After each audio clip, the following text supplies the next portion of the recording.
Light, reflection and refraction, ये एक बहुत ही इम्पॉर्टेंट टॉपिक है क्लास 10 के लिए। इसमें हम आपको दो इम्पॉर्टेंट प्रिंसिपल्स बताते हैं। In case of plane mirror, आपने एक प्लेन मिरर देखा होगा जिसमें आपका तस्वीर बनता है, जो आप कॉम्बिंग करते हो तब आप देखते हो अपने इमेज को। तो जो इमेज बन रहा है वो प्लेन मिरर है। अब इसमें क्या दो इम्पॉर्टेंट लॉ है। एक इम्पॉर्टेंट लॉ है कि the angle of incidence is equal to the angle of reflection. मतलब कि अगर कोई रे है, एक रे है लाइट की, और प्लेन मिरर के ऊपर वो इंसिडेंस हो रहा है, मतलब जो वो पड़ रहा है, तो फिर वो जो नॉर्मल के साथ मीन्स अगर अब प्लेन मिरर के ऊपर एक 90 डिग्री का एंगल बनाते हुए लाइन खींचेंगे, परपेंडिकुलर लाइन, और जो एंगल ऑफ इंसिडेंस होगा वो परपेंडिकुलर लाइन के बीच का जो एंगल कैलकुलेट करेंगे, वो एंगल जो आई से मैं डिनोट कर रहा हूँ वो आर के इक्वल होगा। ये फर्स्ट लॉ है प्लेन मिरर का। प्लेन मिरर का आप देख रहे होंगे जो डैश डैश लाइन है वो नॉन रिफ्लेक्टिंग एरियाज हैं जो मैं अभी ड्रॉ कर रहा हूँ, और जो अदर साइड है दैट इज रिफ्लेक्टिंग सरफेस। हमने 90 डिग्री परपेंडिकुलर एक लाइन खींच दी है। अब हम इस पे एंगल ऑफ इंसिडेंस, ये रे लाइट आ रही है वो इंसिडेंस की, और फिर वो रिफ्लेक्ट होके that is bounced back. This angle that now I am showing with the example of 30 degree, suppose it is making 30 degree angle of incidence, then the angle of reflection will also be 30 degree. ये example से मैं आपको और समझाता हूँ। ये एक plane mirror है और इसके ऊपर मैंने एक नॉर्मल लाइन ड्रॉ कर लिया है। अब इसके ऊपर ray of incidence is 45 degree, then the angle of reflection will also be remain 45 degree. आपको समझ में आ गया होगा। अब आइए हम आपको इसके दूसरे लॉ के बारे में बताते हैं। Second law says that the incidence and the normal at the point of incidence and the reflected ray all will remain in the same plane. इसका मतलब क्या है? इसका मतलब ये है कि तीनों जो लाइन होंगे, एक जो इंसिडेंट रे, एक जो रिफ्लेक्टेड रे, और जो इंसिडेंस जहाँ पर हो और जहाँ से रिफ्लेक्शन हो, उस पॉइंट पे जो एक नॉर्मल एक 90 डिग्री एंगल को लेते हुए जो एक परपेंडिकुलर लाइन खींचते हैं, वो तीनों सेम प्लेन में होते हैं। इन दोनों लॉज का कहाँ पर ज़रूरत पड़ेगी? आपको इमेज फॉर्मेशन में ज़रूरत पड़ेगी। ठीक है, तो मैं अभी आपको ड्रॉ करके दिखाता हूँ। ये आपका XYZ प्लेन है,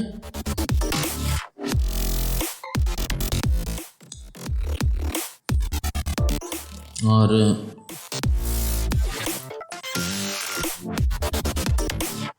ये देखिए मैंने XYZ प्लेन बना दिया। प्लेन से आप समझिए जैसे कि एक आपका पेपर है, वो एक प्लेन है, सेम प्लेन है। उस पर आप कुछ भी रख रहे हैं, मान लिया 2 पेन रख रहे हैं, 2 पेंसिल रख रहे हैं, तो वो कहा जाएगा कि सेम प्लेन में अगर that pen and pencils are touching the surface of paper. ये देखिए एक प्लेन मिरर है, इसमें आई इंसिडेंट रे है और ये आर रिफ्लेक्टेड रे है। तो जो ये इंसिडेंट रे है, नॉर्मल है और ये रिफ्लेक्टेड रे है, ये तीनों सेम प्लेन में होंगे। मतलब ऐसा नहीं होगा कि एक XYZ प्लेन में है और एक ZX प्लेन में है या कोई YZ प्लेन में है। आइए अब हम आपको आगे ले चलते हैं इमेज फॉर्मेशन की तरफ। कि प्लेन मिरर में इमेज कैसे फॉर्म होता है, इसका जो इंसिडेंट है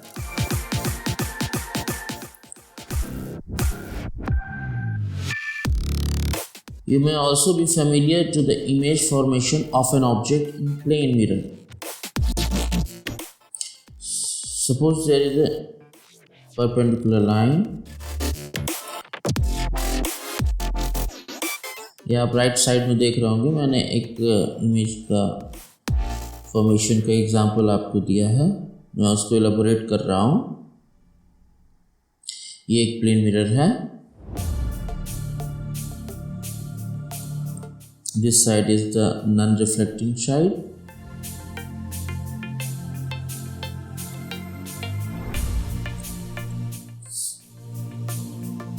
ये आपका लाइन है बीच में। मैंने एक ऑब्जेक्ट प्लेस किया है, वो ऑब्जेक्ट है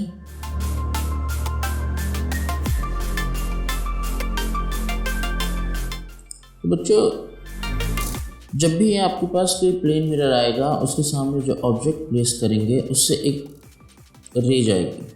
पैरेलल रेस को मैं डिनोट कर रहा हूँ, ये एंगल ऑफ इंसिडेंस इसकी 0 डिग्री है, तो ये 0 डिग्री से रिफ्लेक्ट हो जाएगी। दूसरा रे आपका गया, ये आई एंगल ऑफ इंसिडेंस से गया, ये आर से रिफ्लेक्ट हो गया।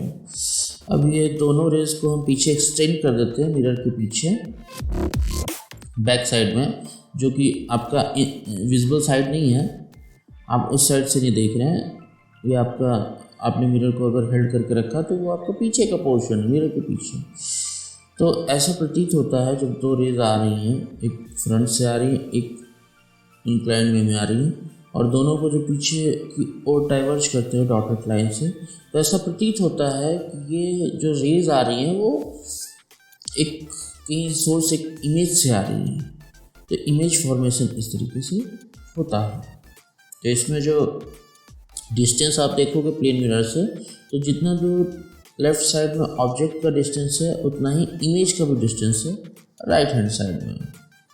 और ये इमेज चूँकि दो रियल लाइन के क्रॉस सेक्शन से नहीं बन रहा है, जब दो रियल लाइन ऑफ इंसिडेंस होते हैं, मतलब टू रियल रेज होते हैं जो कि लाइट इंटरसेक्ट करते हैं, तब जो इमेज बनता है वो रियल इमेज होता है।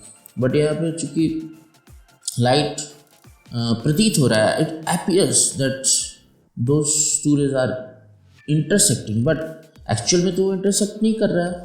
Then this image is virtual image. This image is called virtual image.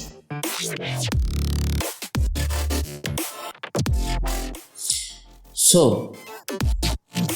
आप जैसा कि देख रहे हैं, the image formation in plane mirror is virtual image. It will always virtual and erect. मतलब ये इन्वर्टेड नहीं होगा, ऊपर की ओर इसकी इमेज होगी, और इसका साइड और सीन जो होगा same as that of object होगा। मैं अब आपको स्फेरिकल मिरर की तरफ ले चल रहा हूँ, आप समझिए इसके कॉन्सेप्ट्स को। स्फेरिकल मिरर्स क्या होते हैं? स्फेरिकल मिरर्स वैसा रिफ्लेक्टिंग सरफेस है जो कि कर्व्ड हो, जैसा कि आपने देखा होगा, एक स्पून आप लेंगे, एक साइड आपका बल्ज रहता है और दूसरा साइड डिप्रेस्ड रहता है। तो ये जो इस तरह की कर्व्ड सरफेसेस होते हैं, और उस तरह के जो कर्व्ड सरफेसेस और हो, और पहला क्राइटेरिया, और दूसरा वो रिफ्लेक्ट कर सकते हैं, that are capable to reflect the light, then those reflecting surfaces are called spherical mirrors. इसको हम कहते हैं स्फेरिकल मिरर्स। अब इसमें दो सरफेसेस इन्वॉल्व हैं। अगर आप इसको देखोगे, जो फर्स्ट सरफेस है, मीन्स जो सरफेस है दैट इज फ्रॉम इनसाइड, मैं आपको बता रहा हूँ, जैसे कि आपने एक स्पून देखा, तो स्पून देखा या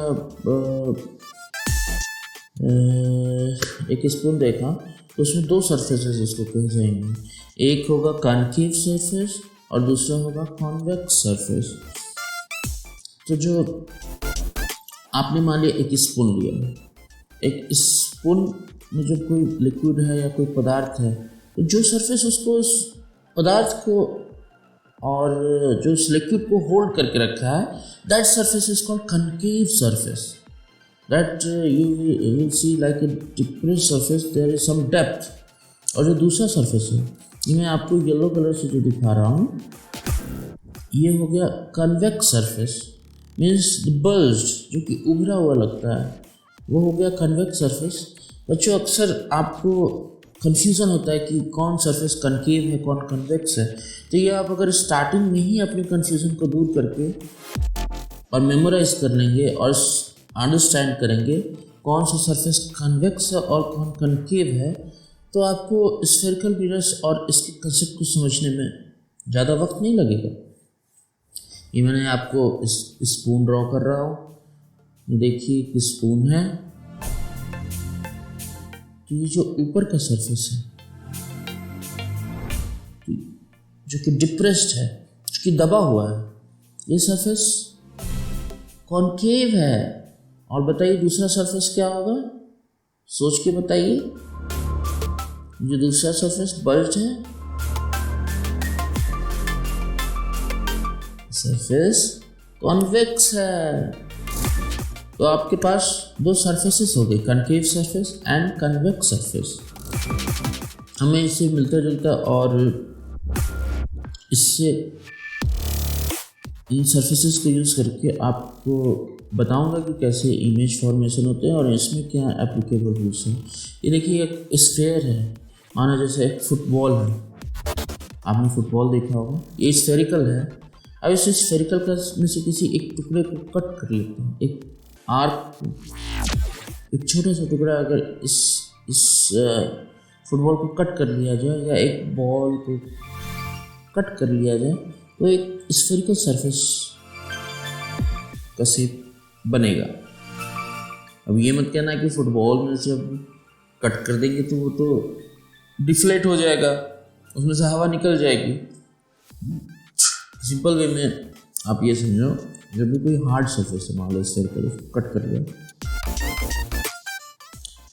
तो जो अंदर का पोर्शन है, जिधर आपका रेडियस लेते हैं सेंटर से, तो सेंटर से जब आप रेडियस लेते हैं कर्वेचर का, तो जो सेंटर की तरफ है वो सरफेस जो है वो कनकेव है। इसमें कुछ इम्पोर्टेंट डेफिनेशन आप नोट कर लें। जो कर्व सरफेस का एरिया, उसका जो मिडल पॉइंट है उसको पोल डिफाइन करते हैं, और जो सेंटर है, जिस स्फीयर के ये पार्ट है, जिस स्फीयर का ये पार्ट है सरफेस, तो उसका एक सेंटर होगा, वो सी जो है उसको सेंटर ऑफ कर्वेचर से कहते हैं। It is called the centre of curvature, the point C. And जो ये डिस्टेंस है, distance between this pole and centre of curvature is called radius of curvature. तो ये डेफिनेशन आप मेमोराइज कर लें, because this terms will be used repeatedly in further discussion। आगे मैं आपको ड्रॉ करके दिखा रहा हूँ।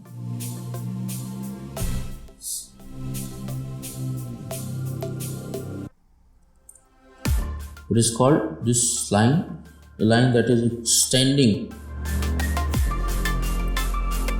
from pole and curvature is called principal axis. This line is called, what is called, principal axis। तो अब आपको चार डेफिनेशन पता चल गया, what is pole, what is principal axis, what is center of curvature, and what is radius of curvature। These are very important terms in respect of light, mirrors and lenses।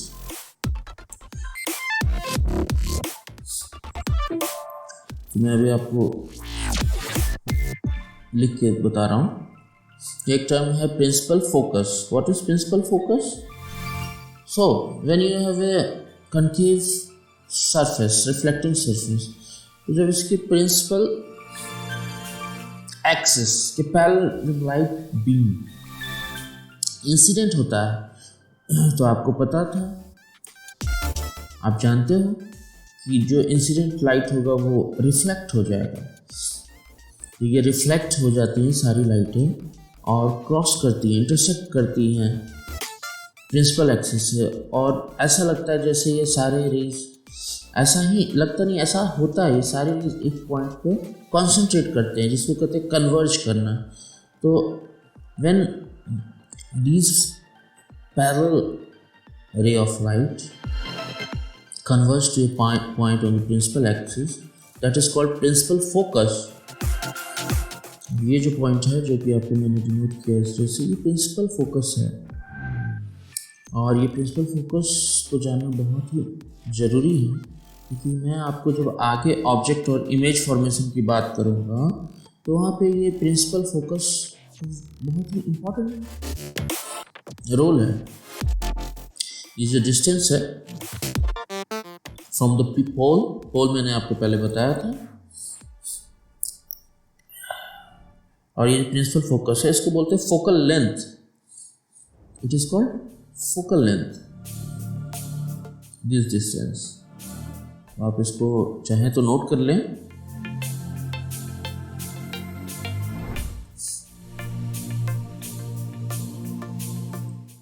मैं आपको दूसरा example दिखा रहा हूँ। ये line हमने पोल को से गुजरता हुआ स्ट्रेट लाइन ड्रॉ किया है।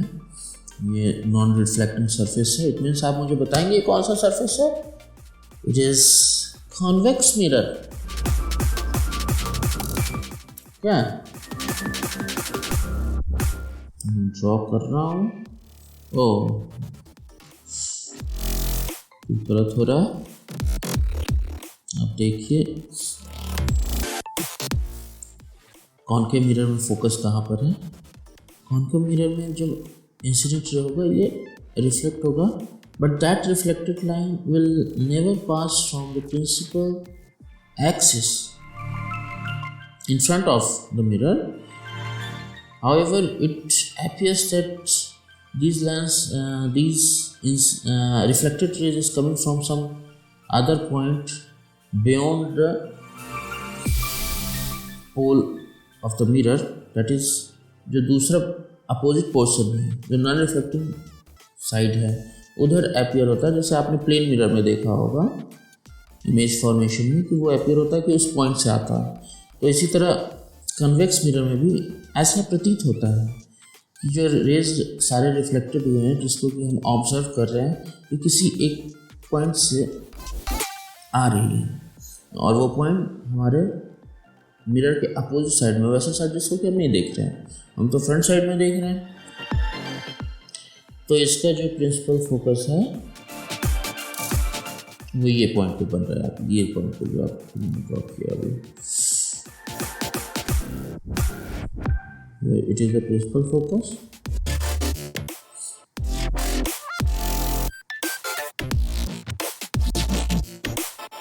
और ये जो है distance from pole and the principal focus है फोकल लेंथ। यस, आप सही समझ रहे हैं, ये फोकल लेंथ है।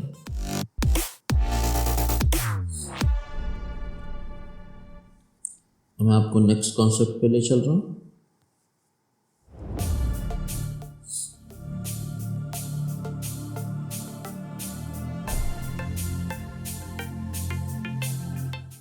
प्रिंसिपल फोकस की डिफिनेशन आपको मैं लिख के बता दूं।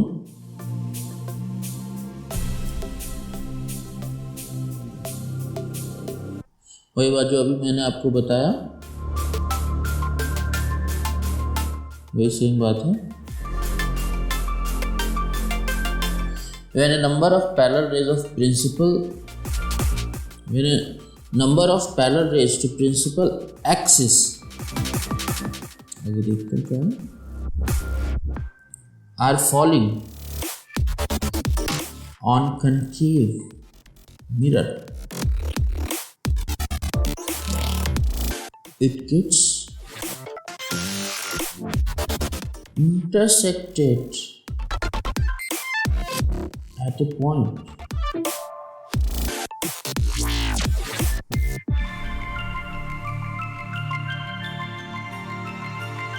or in other words converge ये वर्ड भी बहुत इंपॉर्टेंट है। कन्वर्ज आप इसको नोट कर लें।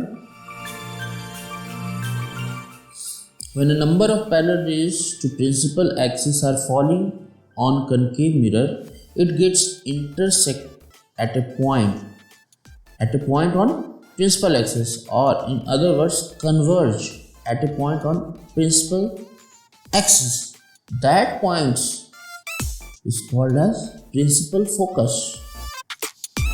मैंने आपको इतना बार अलग अलग तरीके से बता दिया। आई होप कि आपको इसमें अब कोई कंफ्यूजन नहीं है कि प्रिंसिपल फोकस क्या है। कनकेव मिरर के रिस्पेक्ट में ये आपका जो वैसा साइड इधर की मान लिया अगर वो स्फीयर का पार्ट होता तो सेंटर ऑफ कर्वेचर होता, उसका सेंटर होता उस स्फीयर का, तो उस साइड में जो प्रिंसिपल फोकस बनता है वो कन्वेक्स मिरर का बनता है, और जो अपोजिट साइड में बनता है। अब देखिए, it is observe that where is aperture of sphere is very very small in comparison to radius of curvature. ये कॉन्सेप्ट सर्कल मिरर्स का है कि हम यहाँ पे मानते हैं कि जो centre of radius of curvature है उस मिरर का बहुत ज़्यादा है, बहुत बड़ा स्फीयरिकल मिरर का एक जो है ना बहुत बड़ा स्फीयरिकल सरफेस का वो एक छोटा पार्ट है, तो उसमें ये कॉन्सेप्ट लगेगा।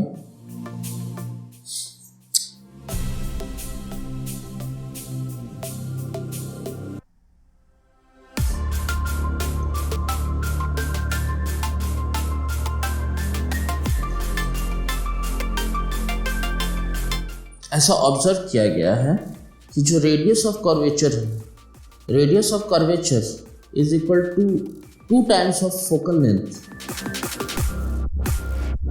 सो आप इसको इक्वेशन को मेमोराइज कर लें।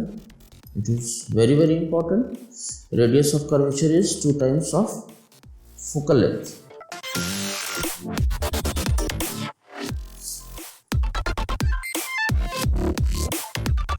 नेक्स्ट,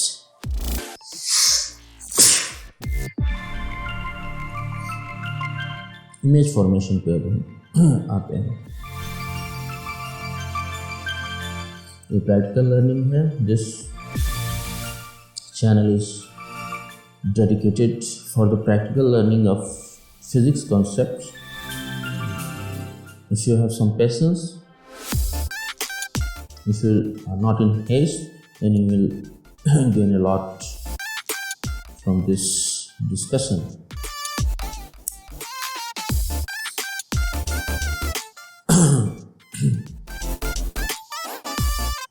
आप देख रहे हैं image formation in spherical mirror.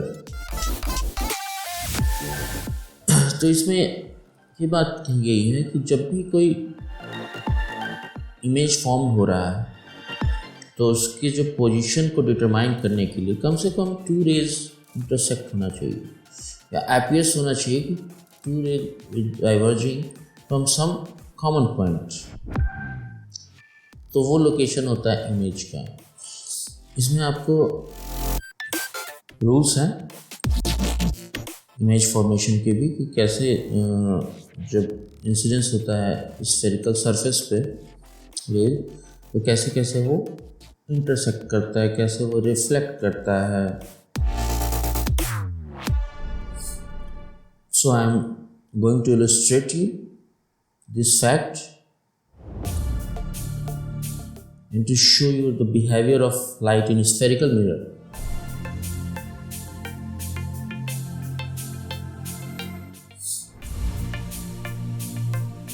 Following must be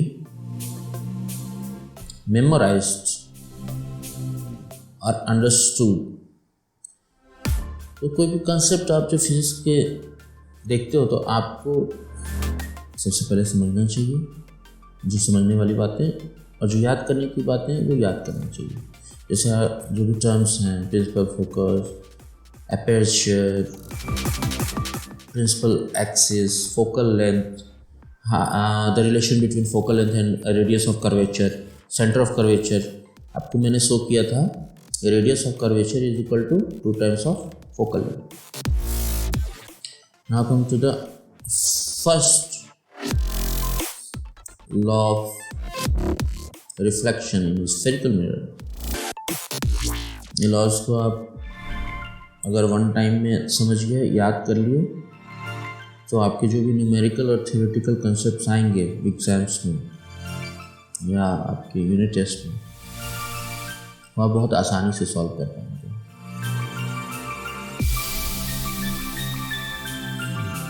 ये आपका लेफ़्ट साइड में मैंने कौन सा मिरर बनाया है और राइट में कौन सा, कोई बता सकते हैं? ये लेफ़्ट साइड में जो मिरर है दैट इज कॉनकेव मिरर, और जो राइट साइड में है वो कौन सा मिरर है? वो भी कॉनकेव मिरर है। मैं अभी ड्रॉ करके आपको दिखा रहा हूँ।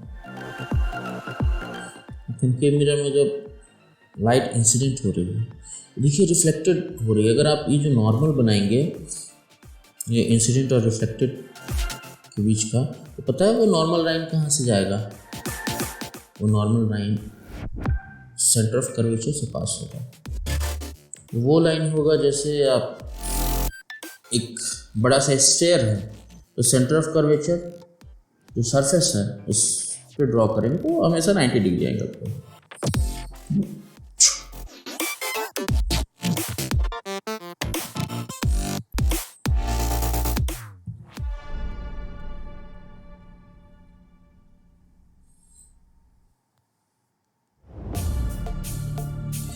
ये आपका लेफ्ट में जो मिरर है, जो कि कनकेव मिरर है, इसमें हमने एक पैरेलल लाइन ड्रॉ किया प्रिंसिपल एक्सिस। तो after getting reflected it intersect the principal focus at the focal point F.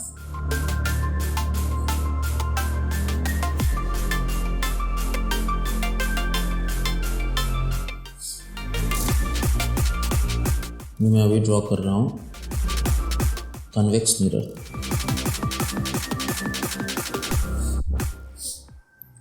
From the pole I am making a normal line। ये इसका कन्वेक्स मिरर का non reflecting surface है।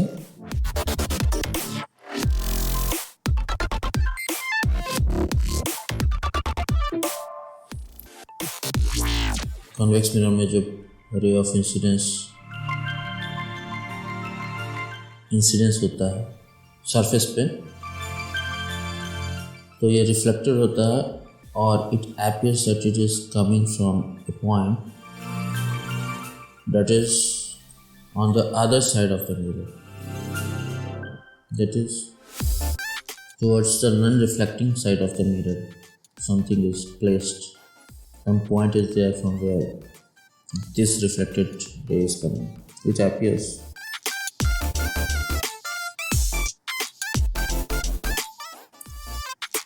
So these reflected lines in convex mirror is called divergent rays। यहाँ पे diverge हो रहे हैं after reflection के बाद, ये डाइवर्ज हो रहे हैं। इट इज़ डाइवर्जिंग मतलब कि ये बिखर रहे हैं। डाइवर्जिंग मतलब क्या? बिखर जा रहे हैं। लेकिन जो कनकेव मिरर है उसमें ये लगता है जैसे कि एकत्रित हो रहे हैं एक जगह पे। तो उन एकत्रित होने की जो कंसेप्ट है उसको कन्वर्ज हो रहे हैं। तो आप देख रहे हैं ये जो मैंने कन्वेक्स मिरर में पॉइंट बनाया, और ये जो लाइन गया है इंसिडेंट और रिफ्लेक्टिव जो कि नॉर्मल, ये आगे अगर एक्सटेंड करेंगे तो रेडियस ऑफ जो सेंटर ऑफ कर्वेचर है वहाँ से आएगा।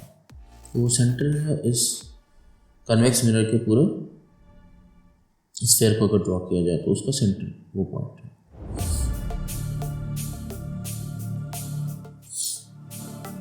ये एंगल ऑफ इंसिडेंस या radius of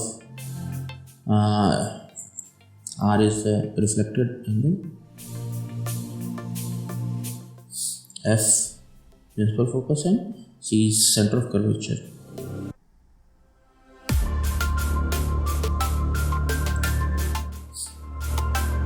Yeah, C is the center of curvature, R is denoting the distance from pole and the center of curvature, that is radius of curvature.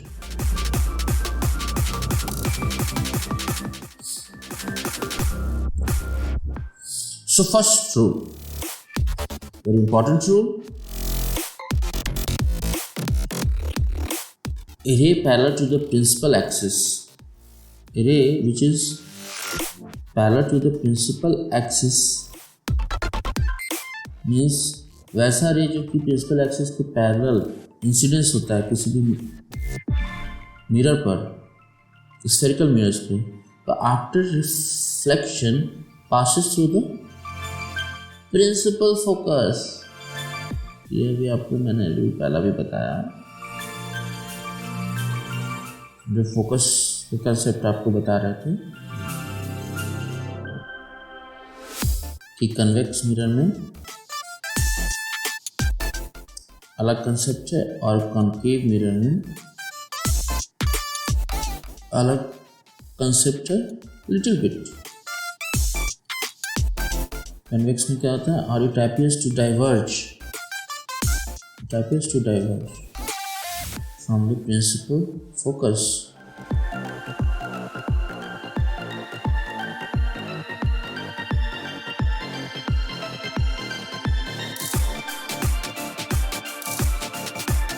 So this is the first rule. You must memorize. This is the first rule. A ray parallel to the principal axis after reflection passes through the principal focus in case of concave mirror, and in case of convex mirror, it appears to diverge from a point on the principal axis. Now come to the second rule.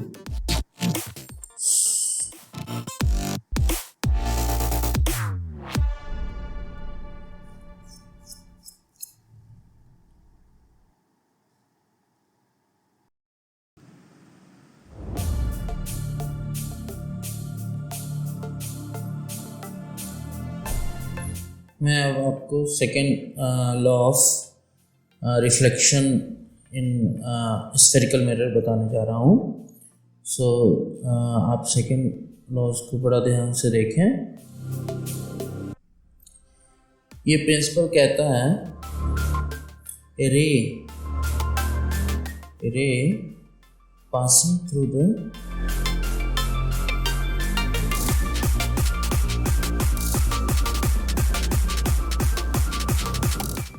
principal focus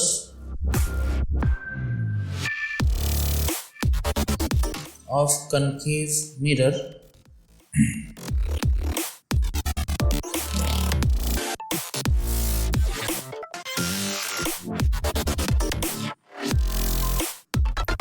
or a ray directed towards the principal focus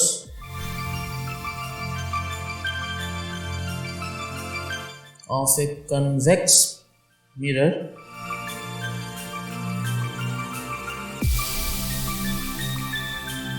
after reflection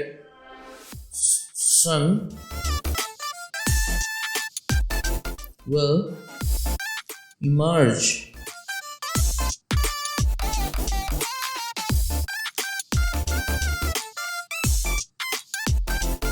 parallel to the principal axis। इसको कुछ इस तरह से समझे, ये एक spherical mirror है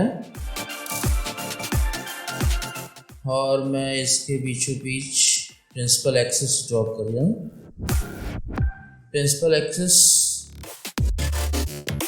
को कट करते हुए जब कोई रे ऑफ लाइट, ये रहा फोकस जिसे हम प्रिंसिपल फोकस भी बोलते हैं, ये रे ऑफ लाइट फोकस से पार करते हुए, फोकस को क्रॉस करते हुए जब ये इंसिडेंट होता है स्फेरिकल मिरर पे,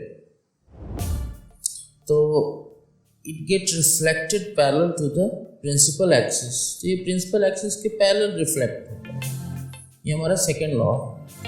फर्स्ट लॉ आपको बताया था कि जब कोई भी रे ऑफ लाइट इंसिडेंट होता है parallel to principal axis on a mirror, it is directed towards the principal focus of the mirror.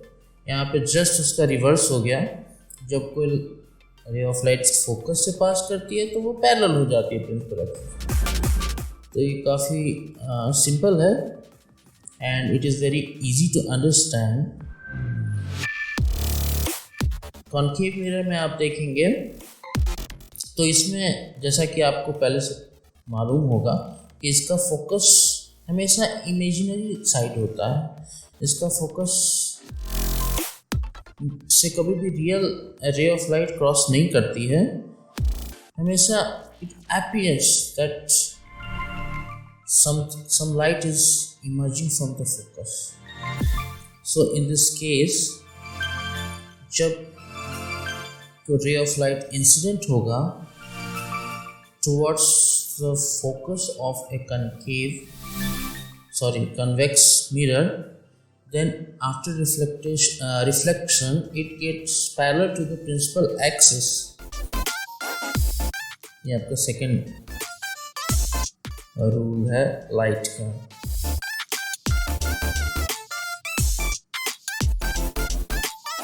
Now you know this is center of curvature. Center of curvature मैं आपको दोबारा बता दूं, ये वो centre है जो कि किसी एक बड़े से स्फीयर का सेंटर है, और ये जो आर्क है, ये जो छोटा सा मिरर है, वो उस बड़े से स्फीयर का पार्ट है। तो वो जो सेंटर उस रेडियस का है, उस स्फीयर का है, वो उस मिरर का सेंटर ऑफ कर्वेचर हो जाता है। और कोई भी लाइट जो सेंटर ऑफ कर्वेचर की तरफ डायरेक्ट होती है, जैसा कि आप देख रहे हैं, it becomes normal to the mirror. वो हमेशा नॉर्मल होता है मिरर, मतलब वो 90 डिग्री पे इंसिडेंट होता है मिरर। ये P is to denote the pole of a mirror। हम अब आपको तीसरा प्रिंसिपल बताने जा रहे हैं। ये सारे प्रिंसिपल बहुत ही इम्पॉर्टेंट हैं लाइट एंड उसके फेनोमेनन को समझने के लिए, क्योंकि अक्सर आपको परीक्षा में ये सवाल पूछा जाता है कि इमेज कैसा बन रहा है, इमेज कहाँ बन रहा है, इमेज का नेचर क्या है, इमेज का साइज क्या है। अगर आप ये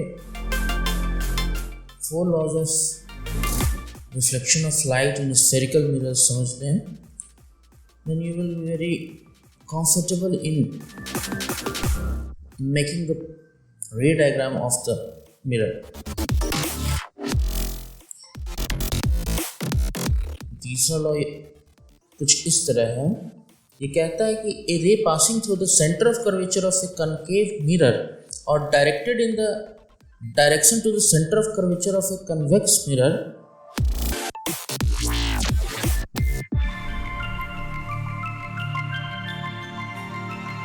after reflection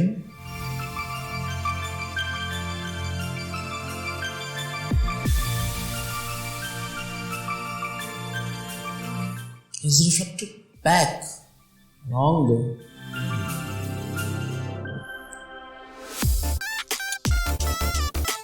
same path।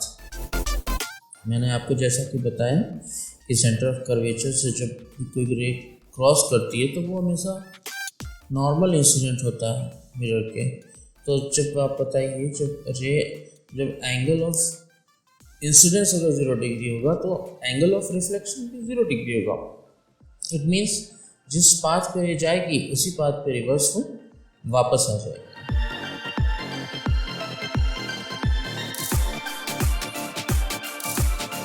ये देखिए रे diagram, light is passing through the centre of curvature of a concave mirror and after reflection it's reflected back to the same path। यही चीज़ मैं आपको कन्वेक्स मिरर में दिखाने की कोशिश कर रहा हूँ। ये हमारा कन्वेक्स मिरर का अपर्चर है और I am drawing A line passing through the pole of the mirror, and this line is called principal axis.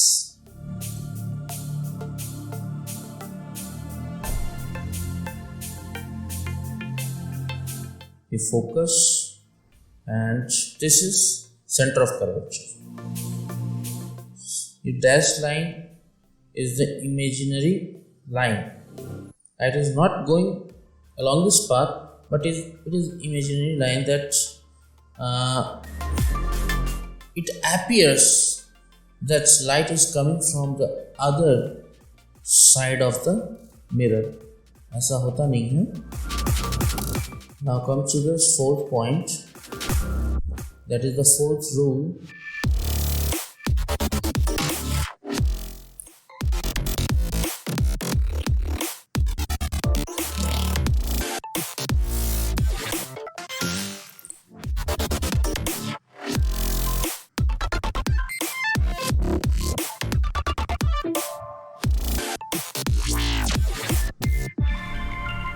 मैं पहले लिख लूँ, उसके बाद मैं आपको इसको एक्सप्लेन करता हूँ. Along with ray diagram.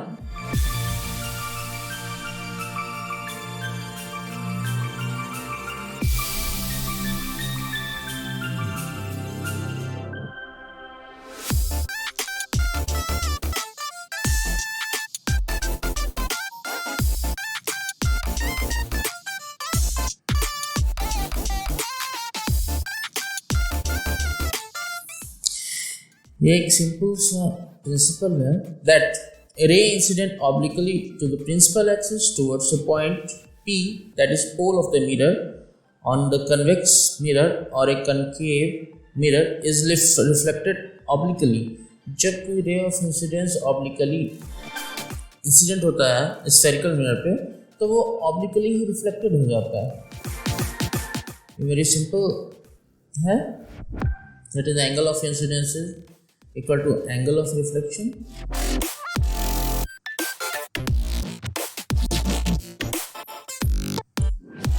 आप देख रहे हैं I is the angle of incidence and R is the angle of reflection. F is denoted for focus and C is center of curvature.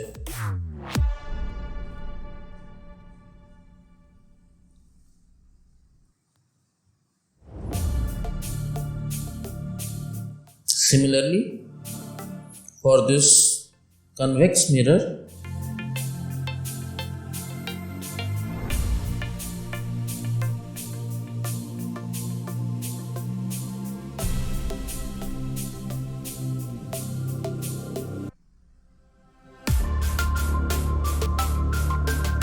P is pole, P is the middle point of the aperture,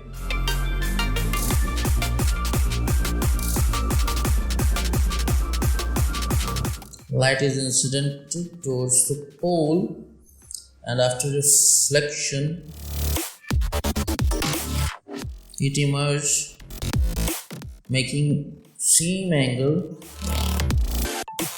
equal to the angle of incidence. So the question is why we are studying these concepts. हम ये concepts क्यों पढ़ रहे हैं? जैसा कि मैंने आपको पहले बताया था, हम ये concept इसलिए पढ़ रहे हैं ताकि हम इन्फ्लुएंस निकाल सकें. समझे कि हमारा जो इमेज बनता है मिरर के कारण या प्लेन मिरर के कारण, इवन आगे चलकर आप देखेंगे जब हम स्फेरिकल लेंस पढ़ेंगे उसमें कैसा इमेज बनता है. तो इन प्रॉब्लम्स को सॉल्व करने के लिए, to solve these problems we are studying these principles. तो अभी तक हमने आपको 4 लॉज बताए हैं. इन चारों लॉज को आप सिंपली मेमोराइज कर लें. That is the first law, second law, third law and fourth law.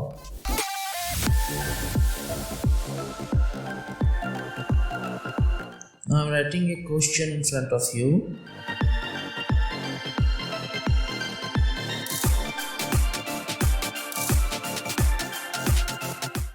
An object 4 cm in size is placed 25 cm in front of a concave mirror of focal length 15 cm.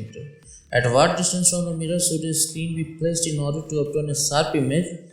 Find the size of the image. Draw a ray diagram to show formation of image in this case. तो आपके पास ये 3 question आ गए. हम इसे बाद में बनाएंगे, आपको दिखाएंगे जब आपको ये पूरा कंसेप्ट समझा दें कि कैसे इमेज फॉर्मेशन हो रहा है by using the ray diagram. So first come to the concept of image formation by concave mirror.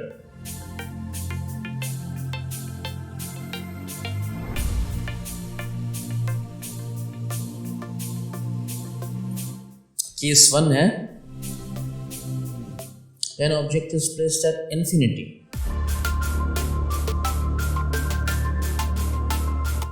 हमारा ऑब्जेक्ट इन्फिनिटी पे है, that is very very far far away from the mirror.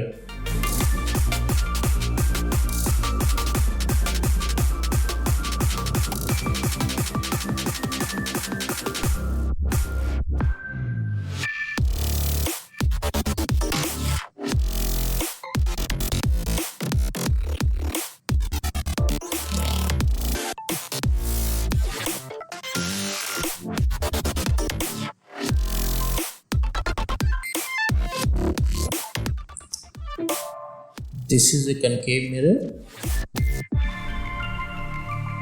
and I'm drawing a principal axis. This is the pole. Here is the principal focus, and C is for center of curvature. So our object is at infinity.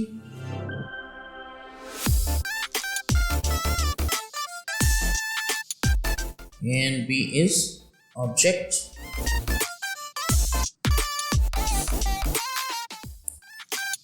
I am using the first rule that ray parallel to the principal axis after incident on the concave surface of a mirror, it gets reflected towards the principal focus. So one ray is from A point of the object and another is from B point of the object. These two rays are after an intersection at the principal focus, making a highly diminished image. It will be a highly diminished, बहुत ही छोटा image बनेगा ये. आप देख रहे हैं हमने ये जो पैरेलल रेज गए हैं वहाँ बीच में डॉटेड लाइन से आपको सेंटर ऑफ कर्वेचर दिखाया और दिखाया कि कैसे यहाँ पर भी इंसिडेंट और रिफ्लेक्टेड रे का एंगल बराबर है. The image will be real. ये रियल होगा क्योंकि 2 रियल रेज यहाँ पे इंटरसेक्ट हो रहे हैं. पोजिशन एट फोकस, इसका पोजीशन कहाँ होगा? फोकस पे होगा.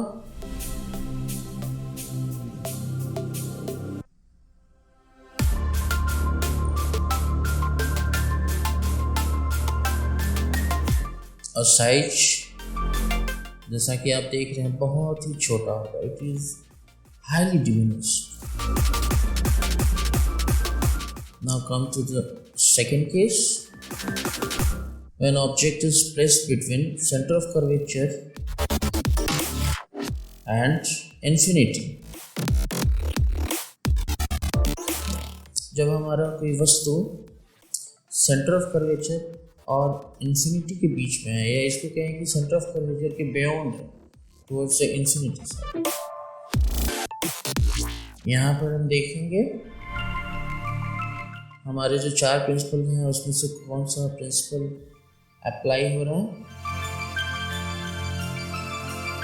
It is principal axis,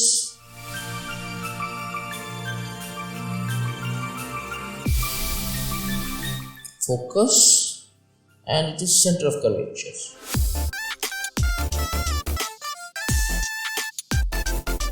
An object is placed, that is AB,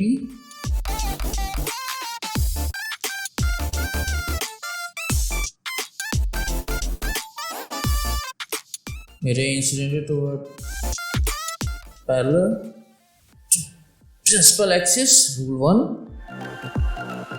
पहला लॉ यहाँ पे अप्लाई हो गया। अभी हमारा तीसरा लॉ है, एक रे जो सेंटर ऑफ कर्वेचर से पास होगा वो reflected back to the same direction. ये देखिए, it gets reflected to the back. अब ये दोनों लाइन जहाँ पे इंटरसेक्ट कर रहा है, that is between focus and centre of curvature. So यहाँ पे किस तरह का इमेज बन रहा है, यहाँ पे आप देखेंगे जो A dash and B dash बन रहा है वो पहले तो रियल इमेज होगा, क्योंकि तो real ray of light intersect कर रहा है। दूसरा यहाँ पे ये जो पोजीशन है between centre of curvature and focus होगा, इसका साइज क्या होगा, size will be diminished and ये इन्वर्टेड होगा। आप इमेज देख रहे हैं इन्वर्टेड। इन्वर्टेड का मतलब ये हुआ कि प्रिंसिपल जो एक्सिस है उसके नीचे ये इमेज बन रहा है, ये उसके अबव रहेगा अगर तो उसको इरेक्ट बोलेंगे, और अगर नीचे की ओर रहेगा तो उसे इन्वर्टेड बोलेंगे।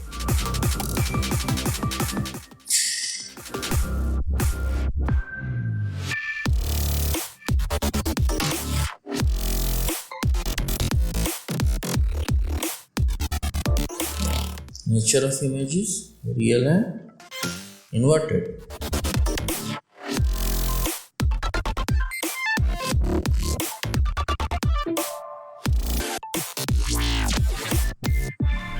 Now come to the case 3. When object is placed at center of curvature, जब center of curvature पे object होगा तब image formation क्या होगा in concave mirror। यहाँ पे हम देखेंगे कि कौन से रूल यूज हो रहे हैं।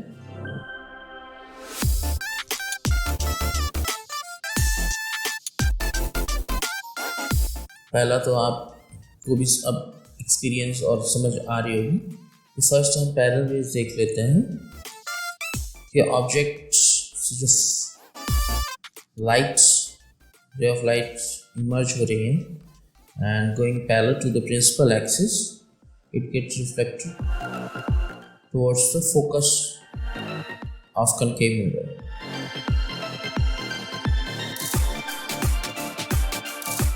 एंड जो यहाँ पे फिर सेकेंड रूल अप्लाई कर लेंगे कि कोई लाइट अगर फोकस से पास करती है तो वो पैरेलल हो जाती है आफ्टर रिफ्लेक्शन, वो रे ऑफ लाइट पैरेलल हो जाती है प्रिंसिपल एक्सिस के। तो इस तरह से आप देख रहे हैं हमारा ऑब्जेक्ट सेंटर ऑफ कर्वेचर पे प्लेस्ड हो गया है। ए एंड बी से डिनोट कर रहे हैं इसको।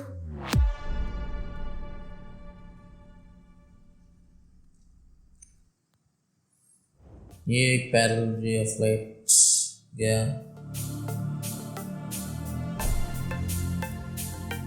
ये क्रॉस कर रहा है फोकस की तरफ।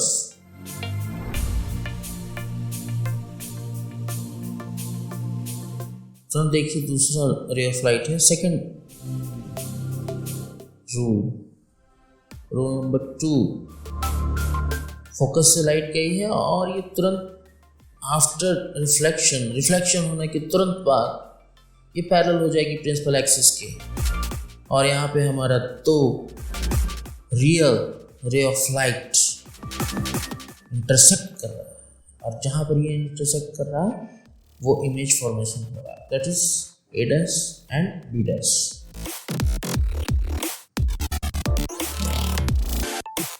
तो आप देख रहे हैं इमेज डायग्राम में the position of image will be at centre of curvature पे ही होगा इमेज के position, and the size of the image will be same as the size of object. ये आपको इमेज में भी डायग्राम में भी दिख रहा है, ये इमेज का जो साइज होगा वो ऑब्जेक्ट के साइज के बराबर है। And the nature of image, image का नेचर कैसा है। इमेज का नेचर रियल एंड इन्वर्टेड। चलिए अब हम आगे बढ़ते हैं। ये डायग्राम अब आपके लिए काफ़ी आसान हो गया है समझना उन 4 रूल्स के कारण। इसीलिए मैं बार बार इस बात को कह रहा हूँ कि आप वो 4 रूल मेमोराइज कर लें। उसमें ज़्यादा समझने की भी बात नहीं है।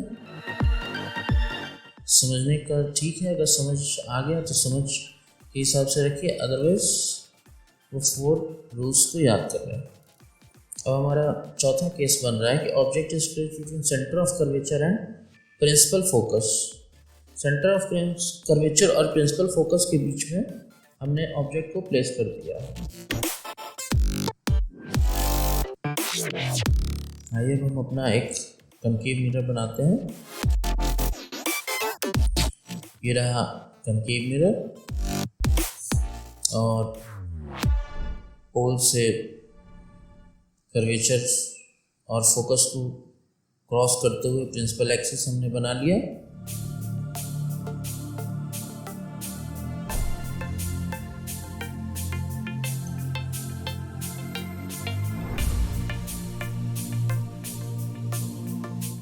हमारा ऑब्जेक्ट प्लेस हो गया है फोकस और सेंटर ऑफ कर्वेचर के बीच में।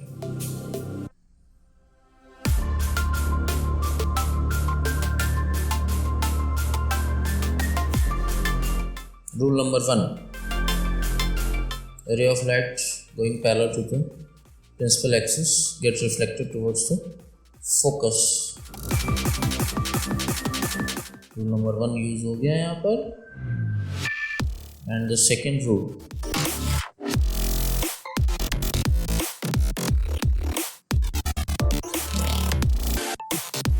अब क्या यहाँ पे सेकेंड रूल यूज होगा। सेकेंड रूल से इमेज कैसे बनेगी।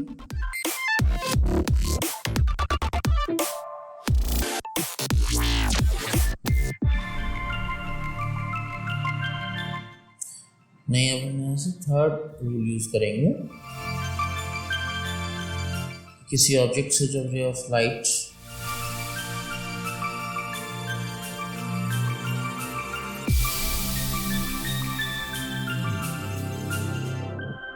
ऑब्जेक्ट से जब लाइट मिरर के नॉर्मल पोजीशन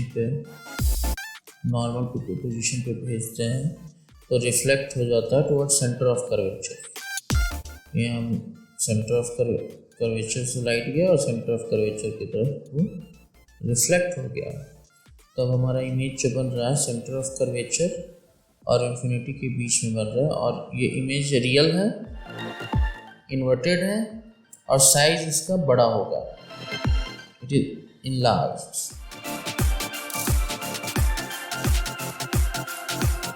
ये सारे केस भी इम्पोर्टेंट हैं, बट इन्हें मेमोराइज करना है उतना इम्पोर्टेंट नहीं है जब तक आपको 4 रूल याद है, क्योंकि उन 4 रूल्स की मदद से आप इन रे डायग्राम्स को बना सकते हैं। Position of image is beyond centre of curvature. Position beyond centre of curvature होगा, इमेज इनलार्ज बन रहा है, and nature of image is real and inverted.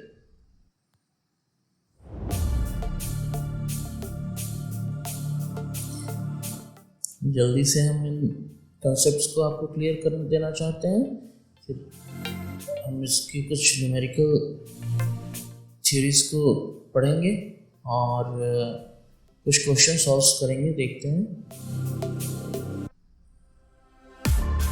पहले 5वां केस क्या बन रहा है। When object is placed at focus of convex mirror, जब कोई ऑब्जेक्ट कनकेव मिरर के फोकस पे प्लेस होता है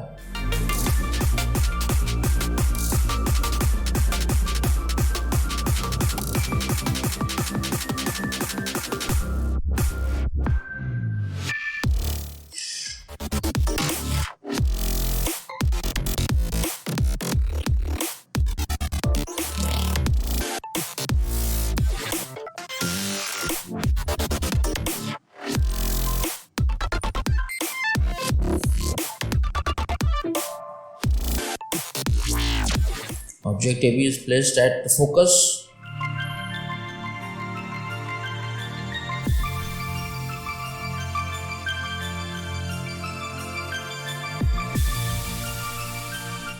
A ray of light is incidented parallel to the principal axis और ये फोकस से क्रॉस करता हुआ आगे की ओर मतलब इन्फिनिटी की ओर चला गया ये रे।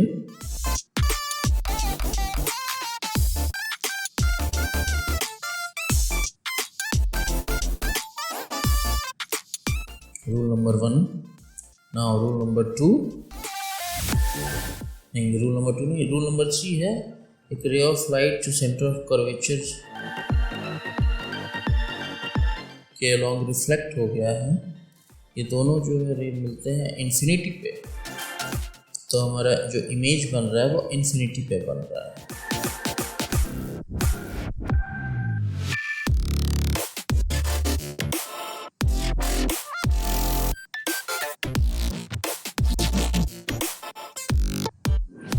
Position of image is at infinity.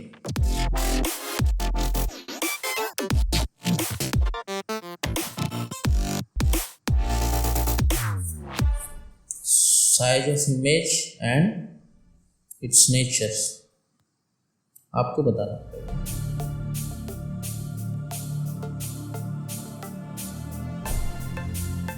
Comment में आप इसका जवाब मुझे जरूर देंगे कि नेचर और साइज क्या होगा ऑब्जेक्ट। आइए 6 केस देखते हैं। When object is placed at principal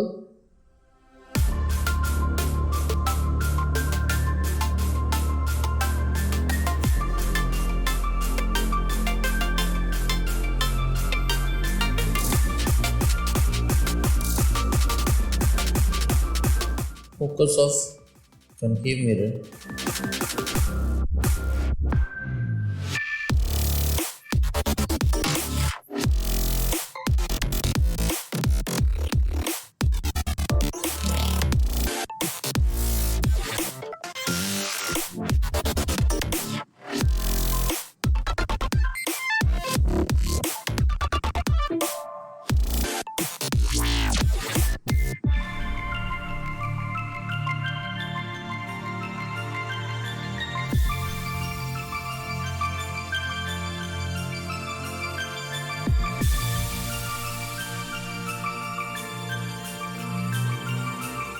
यहाँ पे rule number 4 and rule number 3 apply हो रहा है।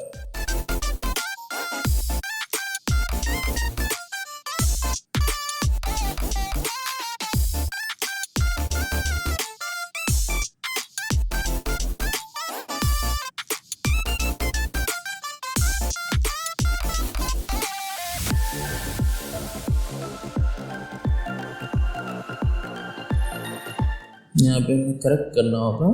When object is placed at between principal focus and pole of a concave mirror. Principal focus तो आपको मैंने 5th नंबर पे बता दिया था। Position of image is beyond the opposite side of the mirror. Uses of concave mirror. Concave mirror हम कहाँ use करते हैं?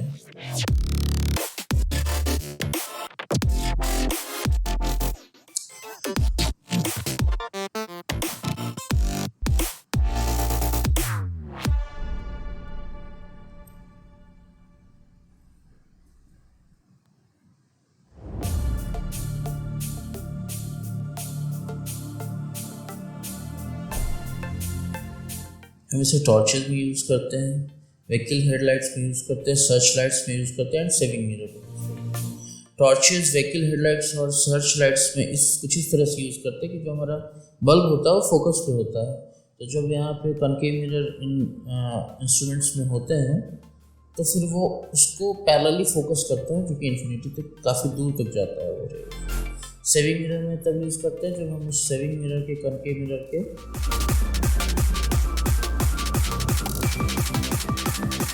फोकस और उसके बीच में आते तो हमें बड़ा इमेज मिलता है।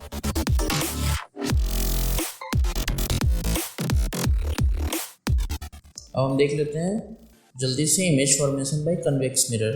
इसमें ज़्यादा केसेस नहीं बनते हैं, इसमें मेनली 2 केसेस बनते हैं। पहला केस देख लेते हैं, when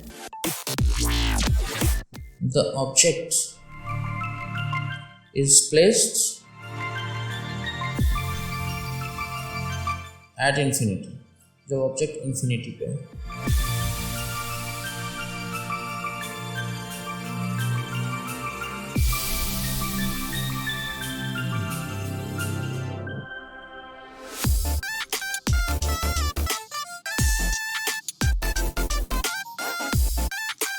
A dash A and AB is at infinity.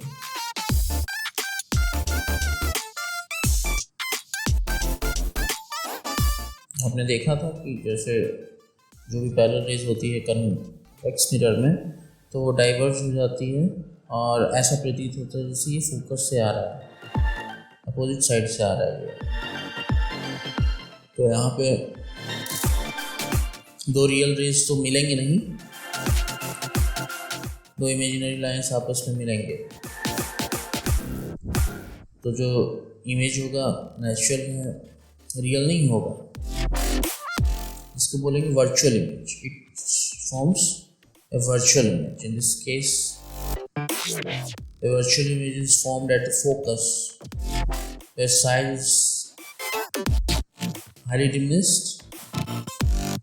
और रही बात इरेक्ट और इन्वर्टेड की, तो यहाँ पे कोई पॉइंट नहीं बनता क्योंकि ये पॉइंट साइज की इमेज बनेंगे यहाँ पर,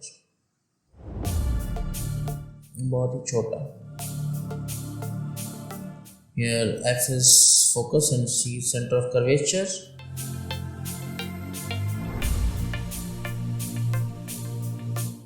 आप कन्वेक्स मिरर में देखेंगे इनके फोकस और सेंटर ऑफ कर्वेचर हमेशा अपोजिट साइड पे होंगे। जब भी कोई रे डायग्राम यूज करेंगे अपोजिट साइड में ही होते हैं ये।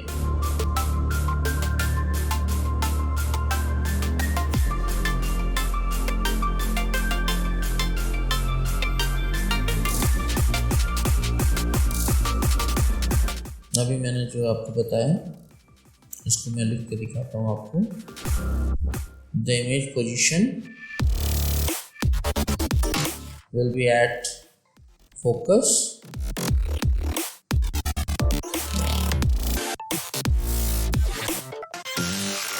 behind the mirror, highly diminished, बहुत ही छोटा।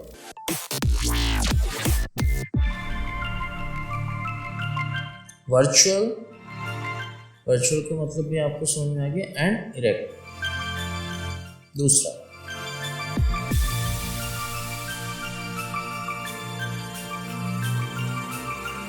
When the object is at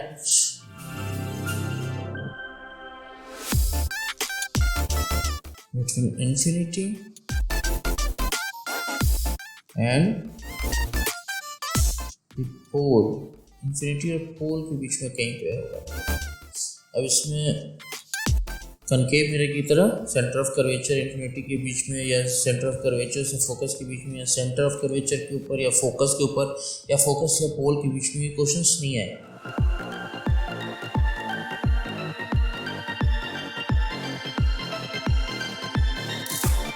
यहाँ पे सीधा 2 केस बन रहा है।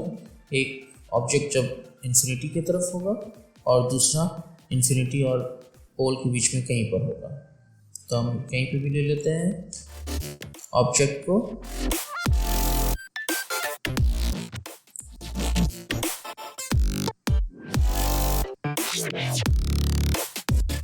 ये अभी हमारा ऑब्जेक्ट हो गया। P is to denote pole,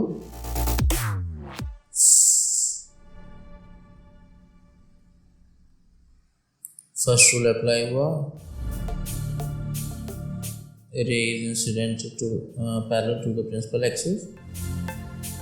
It gets diverged in such a manner that it appears that it is coming from the focus, which is on the other side of the mirror.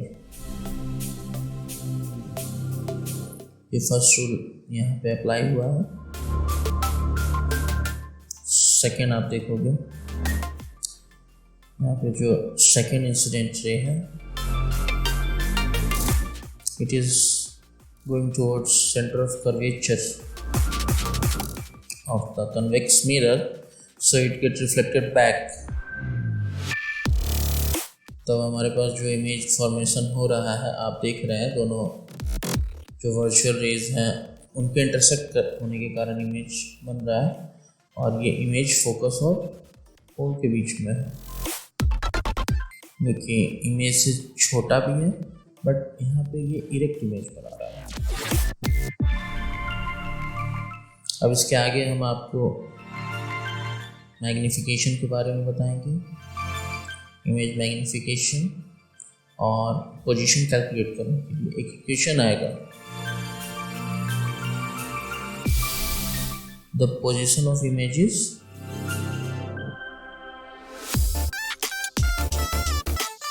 Between P and F।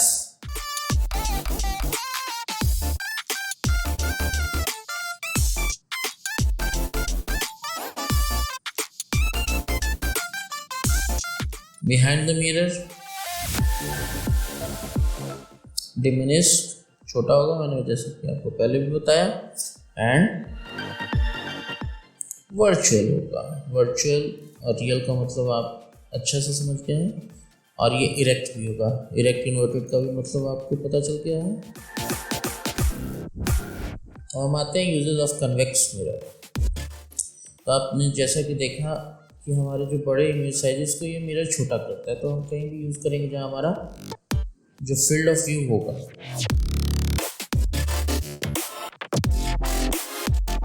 वो बड़ा हो, एक बड़े से area को हम इसमें देख सकते हैं इस मिरर में। तो रियर व्यू विंग मिरर के लिए यूज करते हैं गाड़ियों में।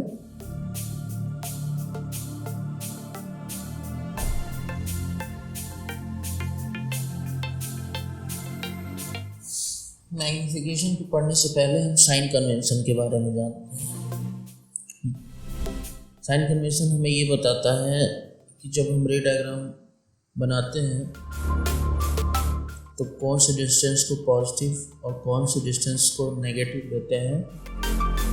हम इरेक्ट को पॉजिटिव लेंगे या इन्वर्टेड को पॉजिटिव लेंगे या नेगेटिव लेंगे, ये सारा कुछ साइन कन्वेंशन के थ्रू होता है। अदरवाइज आप कैलकुलेशन आप सही कर भी लेंगे, लेकिन अगर साइन आपके कन्वेंशन सही नहीं देंगे तो कंफ्यूजन गलत आएगा। तो हम यहाँ पे new Cartesian sign convention use करते हैं। We uses new Cartesian sign convention for studying reflection of light in a spherical mirror.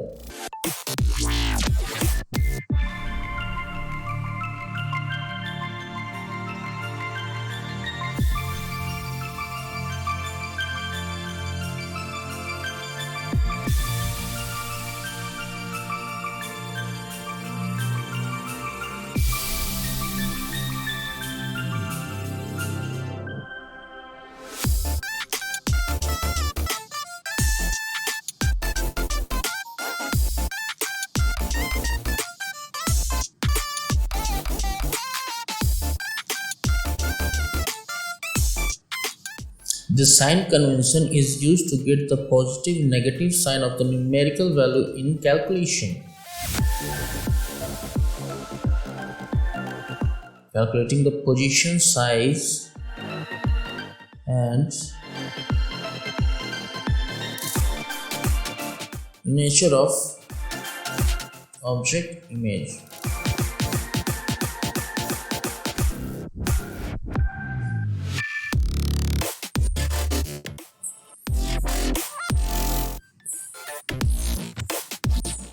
Positive and negative sign used here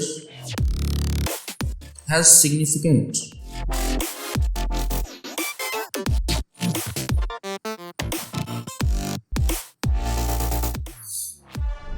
or great importance.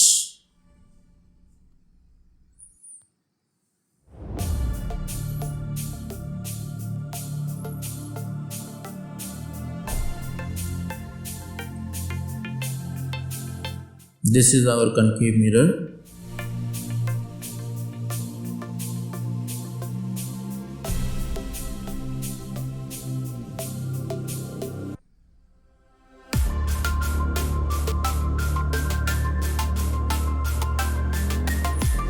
ये हमारा concave mirror है।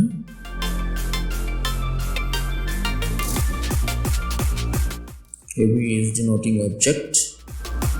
AB एक object है।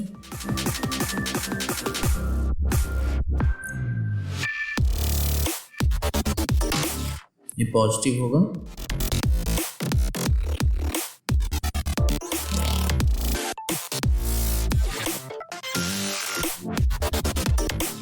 Height upward means principal axis के ऊपर की जो height होगी वो पॉजिटिव लिया जाएगा, और जो हाइट डाउनवर्ड होगा, जैसे कि जो इमेज फॉर्मेशन हमने पहले देखा, उससे नेगेटिव डिनोट करेंगे।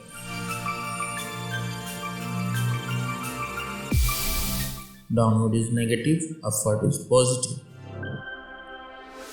और जो पोल से लेफ्ट का ये डिस्टेंस है, this distance,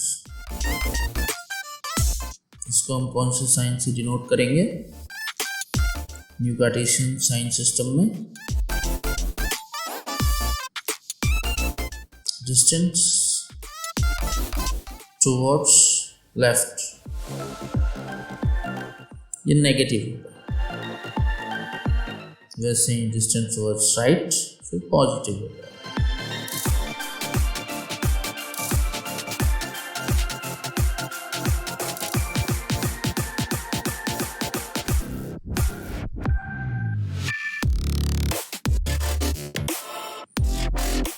distance towards right ये पॉजिटिव।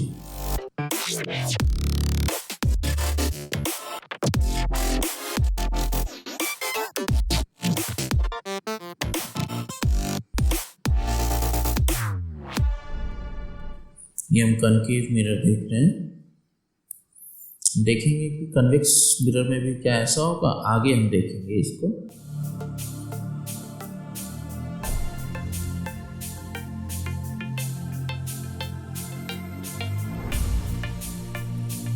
ये आपका XY XX डैश और YY डैश होगा।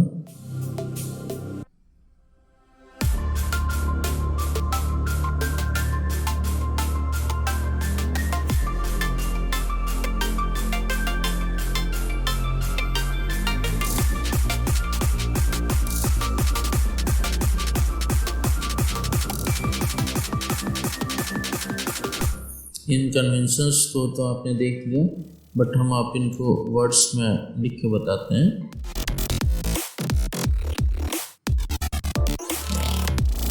इसको एक्सप्लेन करते हैं।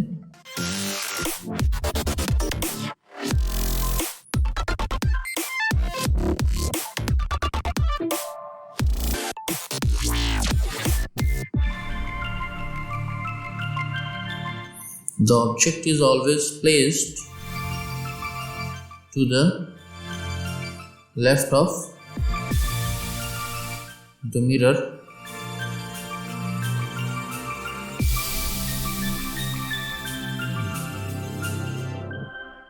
this means the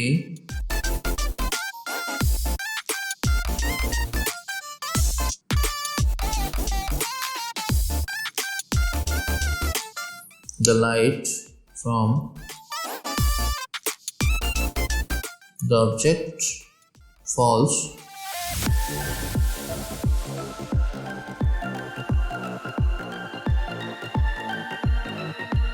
on the mirror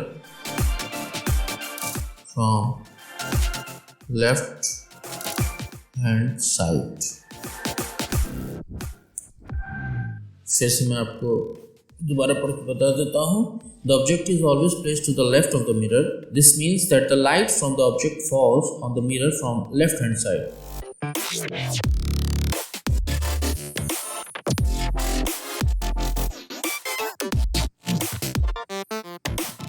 All the distances parallel to the principal axis are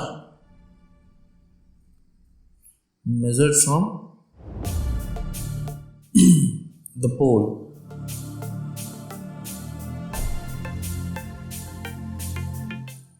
कोई भी डिस्टेंसेस जो हम मेज़र करेंगे प्रिंसिपल एक्सिस के पैरेलल की, वो पोल से ही मेज़र करेंगे। पोल से लेफ्ट देखेंगे या पोल से राइट देखेंगे। और जैसा कि आपने पहले देखा, पोल से लेफ्ट नेगेटिव साइन लेते हैं डिस्टेंस का, पोल से राइट पॉजिटिव साइन लेते हैं। थर्ड रूल देखिए साइन कन्वेंशन का, new Cartesian sign convention.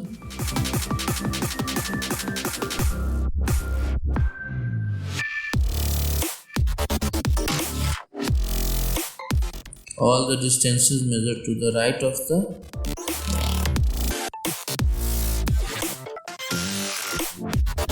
origin, that is along positive axis,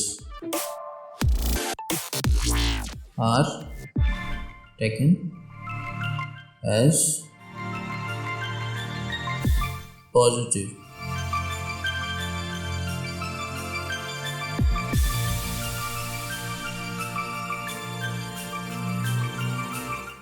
While those measured to the left of the origin along negative x-axis are taken as negative. तो आप ने graph देखा होगा, graph में एक ओ origin ओ से denote करते हैं, और जो राइट होता है पॉजिटिव एक्स होता है, जो लेफ्ट डायरेक्शन होता है नेगेटिव डायरेक्शन होता है। तो हम इसको कोइंसाइड कर देंगे। जो पोल होगा लेंस का, उसको मान लेंगे ग्राफ पे ओ ऑरिजिन पे है, तो आपको बहुत ही ईजिली विजुलाइज हो जाएगा कि जो लेफ्ट साइड हम लेंगे डिस्टेंस वो नेगेटिव में फॉल कर रहा है, और जो राइट साइड डिस्टेंस वो पॉजिटिव में फॉल कर रहा है। तो आपको मेमोराइज करना काफ़ी इजी हो जाएगा जब इस तरह से सुपर इम्पोज कर देंगे आप स्फेरिकल मिरर को ग्राफ के ऊपर।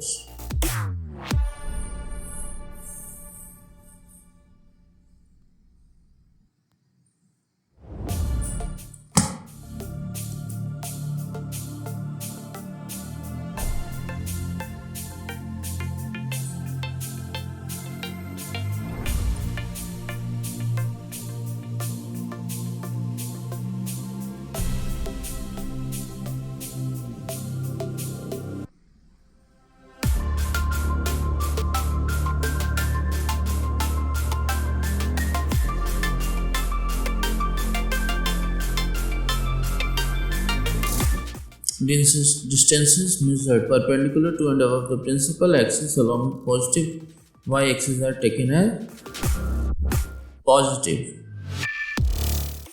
Similarly, जैसा कि आपने x एक्सिस में देखा वैसे ही y एक्सिस में देखिए, जो ऑरिजिन से ऊपर के डायरेक्शन में जो मैग्नीट्यूड होता है उसको पॉजिटिव मैग्नीट्यूड में लेते हैं, और जो नीचे के डायरेक्शन में होता है वो नेगेटिव मैग्नीट्यूड में लेते हैं। तो इस प्रकार से ये साइन कन्वेंशन समझना बहुत ही आसान है। इसमें आपको कुछ ज़्यादा समझने की ज़रूरत नहीं है।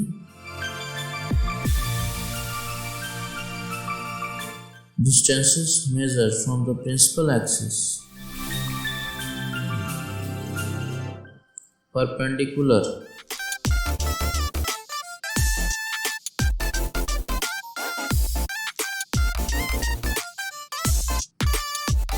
from below, जो बिलो होगा वो नेगेटिव होगा, along negative axis,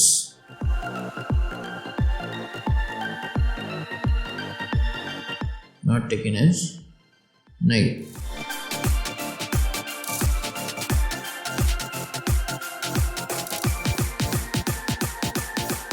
ये सारे डायरेक्शन के नीचे की ओर है, इसको नेगेटिव लेंगे, चाहे वो मेरे के लेफ्ट हैंड साइड में हो चाहे राइट हैंड साइड में हो, इट डजेंट मैटर, इसमें कंफ्यूज नहीं होना। जो भी पैरेलल एक्सिस के डाउन होगा वो नेगेटिव होगा।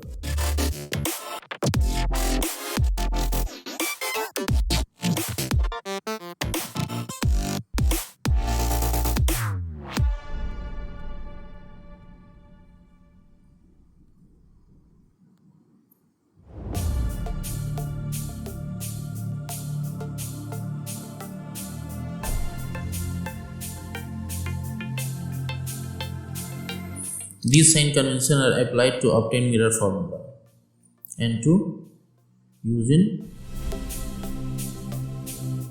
related numerical calculation. So अब मिरर फार्मूला एक टर्म आ रहा है यहाँ पे, हम मिरर फार्मूला देखेंगे और magnification. What is mirror formula? Mirror formula, in this mirror formula में इमेज और ऑब्जेक्ट का जो डिस्टेंस है और फोकल लेंथ का जो रिलेशन है वो डिराइव करेंगे। सॉरी, डिराइव नहीं करेंगे, बस हम आपको दिखा रहे हैं। जैसे 1/v + 1/u बराबर 1/f होता है, तो किसी मिरर में 1/v + 1/u बराबर 1/f होता है फोकल लेंथ। यहाँ पर v जो है डिस्टेंस ऑफ, u जो है distance of object from pole, pole से डिस्टेंस है ऑब्जेक्ट का, और v जो है distance of object, sorry distance of image from pole, and f is focal length.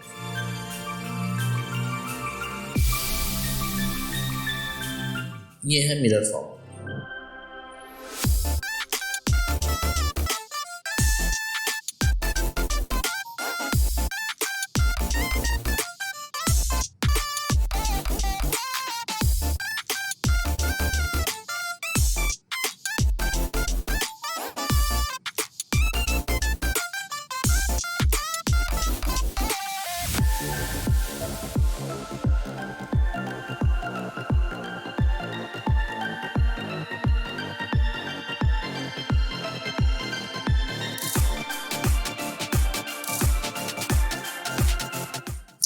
New Cartesian sign convention must be adhered to get correct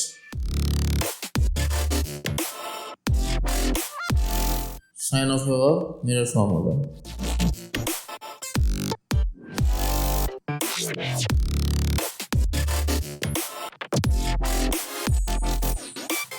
आप देखिए mirror formula को,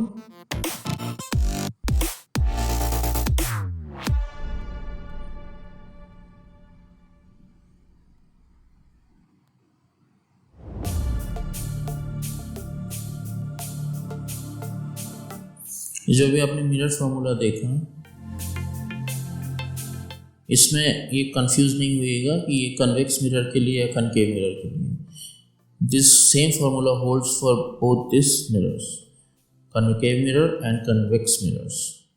now come to the point magnification. What is magnification in a spherical mirror?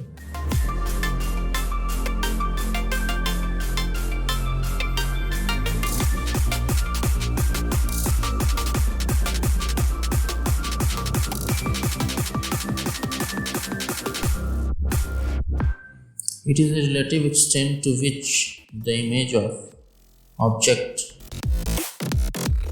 is magnified. मतलब ये कितने times हमारा जो image है object के कंपेरिजन में रिलेटिवली मैग्नीफाइड हो रहा है with respect to size of object. ये मैग्निफिकेशन कैलकुलेशन करेंगे इससे, ये भी बहुत हेल्पफुल है। सारे जो कंसेप्ट है उनका पढ़ने का मतलब यही है कि हम कुछ फॉर्मुलेशन कर सकें, हम रिलेशन इस्टेब्लिश कर सकें। Here magnification is denoted by m, height of image v by height of is divided by height of object. Magnification जैसे कि अगर 2 आता है, it means that image size height is 2 times that of the height of object, means ये हमारा value जो है magnification fractional होगा, in most cases it will be greater than 1 और it depends upon this position of objects, जैसा कि हमने पहले देखा था। कहीं पे मैग्नीफिकेशन कम भी हो सकता है, 1 से बिलो भी हो सकता है। आप हमें बताइएगा कि मैग्नीफिकेशन कनकेव मिरर में 1 से बिलो किन पोजीशंस ऑफ ऑब्जेक्ट के लिए होगा। Please tell me on comment.